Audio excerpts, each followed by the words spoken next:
Hi, I'm Jade from Surgical House. And I'm Shannon, dietitian from The Real Eat. And we're here for Feeding Tube Awareness Week to talk about some myths with regards to blended food. So there are many myths when it comes to blended tube feeding. And I know that blended tube feeding is something that a lot of families, people in general, they are really interested in trying. So we thought we would just bust some myths so people know what's possible, know a little bit more about blended tube feeding. Okay, myth 1. Yes. What have you got? You've been told that you have to have a tube that is a 14 French or larger to be able to do blended food. Yes, so this is definitely a myth I get told all the time, and it's important. There's a reason why we're told that we don't want to run a blended tube feed through a tube that's less than 14 or 12 French, but it is a myth. It's not a hard no. Families, people who have tubes that are less than 12 French can still access blended tube feeding in their homes, whether they're using a prepackaged formula, you can still do it. I suppose the thing that we're considering when we think about tubes is how wide or how thin is the tube. So for example, this is an 8 French tube. If you have this, it's very common. You're probably going to told no, blended tube feeding is not for you. And the reason for that is, we're worried about the tube potentially blocking, but it's not a hard no, because there are things that you can do in order to make it still safe through this tube. So you might look at, can I thin down my blend so that it's more liquid and it passes through this thin tube easier? Can I look at making sure that I've got my warm flushes, my warm water flushes, to make sure, once the blend has run through here, that I'm flushing the tube so then it clears out the whole tube, which again decreases the risk of blockage. But it's, I suppose, really important when you're told a no towards blended tube feeding. It's really important that you just say, why? Is there a way that we can turn that no from a yes, and work with your medical teams, with your dietitians, with your gastros to find out how can we make it a yes to doing blended tube feeding through a tube that's smaller than a 12 French. And so many ways to make it safer. But yeah, talk to your dietitians, talk to your gastros, because it can be done. It's just there's a lot of considerations that we want to make sure of before we do it. For example, if we're thinning down the blend, for a dietitian, I want to make sure there's still enough nutrition in that thin blend to go through it. Yeah. So lots of things we can do. But it's fantastic. So it's not a hard no, but it's definitely work with your team to make sure that it's safe. Yeah, absolutely. And if it is continuing to be a no, I'd say, ask for a second opinion. It's how can I turn that no from a yes in the safest of ways? Hey, myth 2, you have to have a fancy blender to be able to do blended tube feeding. Again, this is a big myth. A lot of families, people will come to us, what blender do you want us to purchase? We're really keen to get started with blended tube feeding. And they'll say, I am going to try and save up for a Vitamix or a Thermomix or a Fruity blender. And whilst if you have the means to access these blenders, they are really good blenders, many of us don't have access to thousands of dollars to spend on blenders. So you don't need anything too fancy to get started with blending. You can use, blenders that are around the $100 to $200 mark. A good example is your Ninja Pro blender that actually looks like a blender. I wouldn't recommend any NutriBullets. They tend to have little pieces left over after you blend.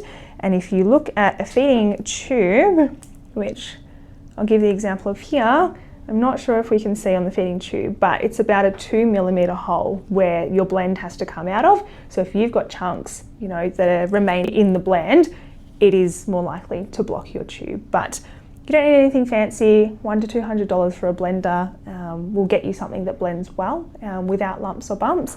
Little top tip too, there are still ways to get your blenders funded through the NDIS. It's a little bit involved, but there are still ways to access blenders through the NDIS as well. That's amazing. You've just made this concept a lot more accessible to so many more. And the fact that there are ways to go through the NDIS still is really promising. So once again, it's about working with your team, your dietitian, to make sure that you've got the right consistency with what you can afford and what you do have access to. Absolutely, because we don't want anyone missing out on the opportunity to blend. If that's something that you would really like to put through your tube, based on not being able to afford a blender. So there are lots of options when it comes to blenders, and you don't need the thousands of dollars ones to get started. Right, myth number 3, Yes. It's one or the other. Yeah, when it comes to blending and formula. Yeah. Yeah, definitely another big myth, I suppose. We live in a world today where we have more choice than ever with what we put through our tubes, and it is such a lovely choice to be able to help, families, people choose. Some families will, be told that it's formula only and that's the only option, and we're not aiming for it to be there's only one option. We're aiming for it to be here are the options, let's figure out which one is best for you. And in that, some families will choose formula. Some families are going to choose blends because it works for them, it meets nutritional needs, it's safe in the way they access it through their tube. It's really, up to you and working with your medical teams and your dietitians to figure out, from all the options, which one am I going to choose to nourish myself? When it comes to blends versus formula, they both have pros and cons. You can also, I suppose, mix the two together. So we've got families who are 100% blended and they make their blends at home. Then we've got families who they purchased, pre-made blended products online, and that's what they use to nourish themselves. Families that use formula because they don't unfortunately have the time to do blending, even though they've considered previously doing blending. Then we've got families who, they can blend in the afternoons for dinner and they'll blend up dinner, but during the day it's formula. Families that use formula as their blending base, they're using formula into the blender, then they're chucking in whatever else they have around the pantry. I love that. There's just so many different ways. So many different ways. And I guess it's, I always come back to if, the person in front of me didn't have a feeding tube, what would they eat? Or how can I make it easy is another thing to think about too. The main point is we have a lot of choice, and even with the blends that you're using, it doesn't have to be healthy, foods, salads. You can put whatever you would eat orally, with a few exceptions, into your blender and eat that. So we've got families that, for example, on their birthday, they'll blend up a cake, and so they can have some birthday cake.